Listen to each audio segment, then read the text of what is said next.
Baik, Assalamualaikum warahmatullahi wabarakatuh. Kita ketemu lagi di pertemuan kedua, yaitu dengan judul Hukum dan juga Kebebasan Pers, di mana Undang-Undang tentang Kebebasan Pers diatur dalam Undang-Undang Nomor 40 Tahun 1999 tentang Pers, yang mana kemerdekaan pers ini merupakan salah satu wujud dari kedaulatan rakyat yang menjadi unsur yang sangat penting dalam menciptakan sebuah kehidupan bermasyarakat, berbangsa dan bernegara yang demokratis, sehingga kemerdekaan mengeluarkan pikiran, pendapat sebagaimana diatur dalam pasal 28 Undang-Undang Dasar 1945.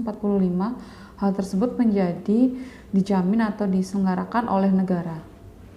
Tujuan dari pers sendiri adalah pers nasional sebagai wahana komunikasi massa yang merupakan sebagai penyebar informasi dan juga bentuk opini yang harus dapat dilaksanakan secara asas, fungsi, hak, dan juga kewajibannya dan juga peranannya dengan sebaik-baiknya berdasarkan kemerdekaan pers yang profesional serta harus menjamin adanya perlindungan hukum serta bebas dari campur tangan dan juga paksaan dari manapun. Definisi dari pers. Pers merupakan lembaga sosial dan juga wahana komunikasi massa yang melaksanakan kegiatan jurnalistik, meliputi, mencari, dan juga memperoleh serta memiliki penyimpanan, pengolahan, penyampaian informasi baik dalam bentuk tulisan, suara, gambar, atau data dan juga grafik maupun dalam bentuk lainnya dengan menggunakan media cetak, media elektronik, dan juga segala jenis saluran yang disediakan.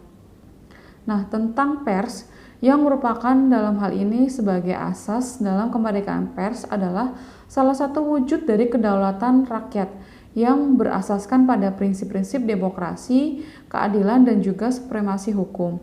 Dan fungsi dari peran pers nasional mempunyai fungsi sebagai media informasi, pendidikan, hiburan, dan juga kontrol sosial. Di samping fungsi tersebut, pers juga berfungsi sebagai lembaga ekonomi. Dan juga hak dari kemerdekaan pers dijamin sebagai hak asasi warga negara terhadap pers nasional tidak dikenankan untuk melakukan penyensoran dan pemberedelan atau pelarangan dalam penyiaran.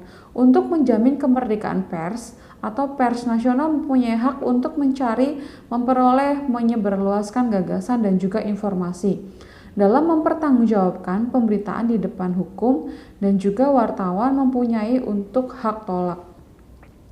Kewajiban yang dimiliki oleh pers nasional yaitu memberikan informasi terkait dengan peristiwa, opini dengan menghormati norma-norma agama dan rasa kesusilaan di mana masyarakat serta asas praduga tak bersalah.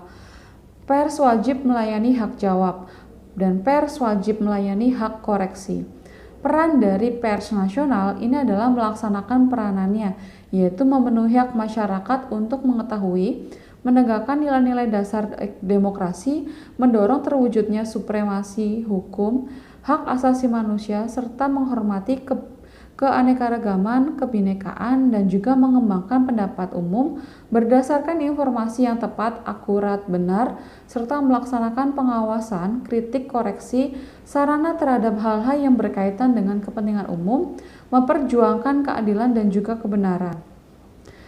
Nah, adanya Dewan Pers. Dewan Pers sendiri merupakan wartawan yang dipilih oleh organisasi wartawan dan juga pimpinan dari perusahaan pers yang dipilih oleh organisasi perusahaan pers, serta tokoh masyarakat, ahli di bidang pers dan juga atau komunikasi wartawan dan organisasi perusahaan pers. Tugasnya dari Dewan Pers sendiri adalah melindungi kemerdekaan pers dari campur tangan pihak lain, lalu melakukan pengkajian untuk mengembangkan kehidupan pers, menetapkan dan juga mengawasi pelaksanaan kode etik jurnalistik, memberikan pertimbangan pengupayaan penyelesaian pengaduan masyarakat atas kasus yang berhubungan dengan pemberitaan pers, mengembangkan komunikasi antar pers, masyarakat, dan juga pemerintah, memfasilitasi organisasi pers dalam penyusunan peraturan pers, dan juga meningkatkan kualitas profesi kewartawanan, serta mendata perusahaan pers. Ketentuan pidana terkait dengan kemerdekaan pers diatur dalam pasal 18. bahwa di mana setiap orang secara melawan hukum dengan sengaja melakukan tindakan yang berakibat menghambat atau menghalangi pelaksanaan ketentuan pasal 4 ayat 2 dan juga ayat 3 dengan pidana penjara paling lama 2 tahun dan denda paling banyak 500 juta rupiah. Serta perusahaan pers yang melanggar ketentuan pasal 5 ayat 1 serta pasal 13 dipidana dengan pidana denda paling banyak 500 juta rupiah. Dan perusahaan pers yang melanggar ketentuan pasal 9 ayat 2 dan juga pasal 12 dipidana dengan pidana denda paling banyak 100 juta rupiah. Pasal 4, terhadap pers nasional tidak diperkenankan penyensoran, pemberedelan atau pelarangan penyiaran. Dan untuk menjamin kemerdekaan pers, pers nasional mempunyai hak mencari, memperoleh dan menyebarluaskan gagasan serta informasi. Dan mempertanggungjawabkan pemberitaan di depan hukum, wartawan mempunyai hak tolak. Di mana dalam pasal 5, pers nasional berkewajiban memberikan peristiwa, opini, dan juga menghormati norma-norma agama dan rasa kesusilaan serta asas praduga tak bersalah.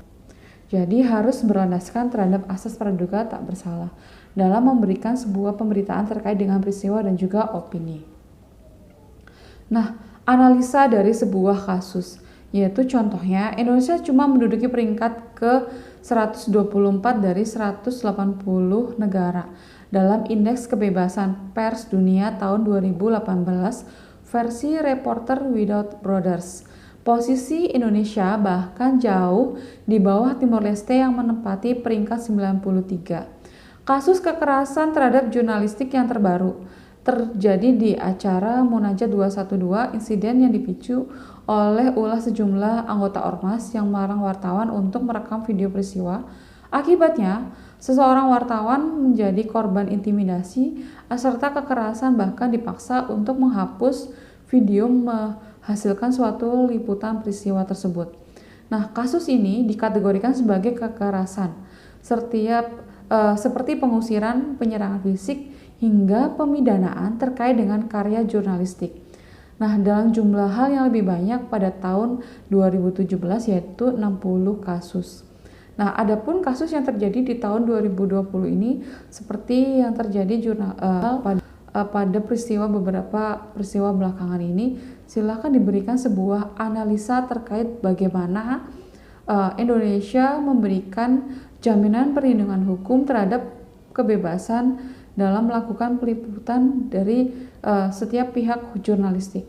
Tuliskan resume tersebut dalam komentar video tersebut dalam video berikut ini. Baik, terima kasih. Demikian dari pertemuan kita yang kedua. Wassalamualaikum warahmatullahi wabarakatuh.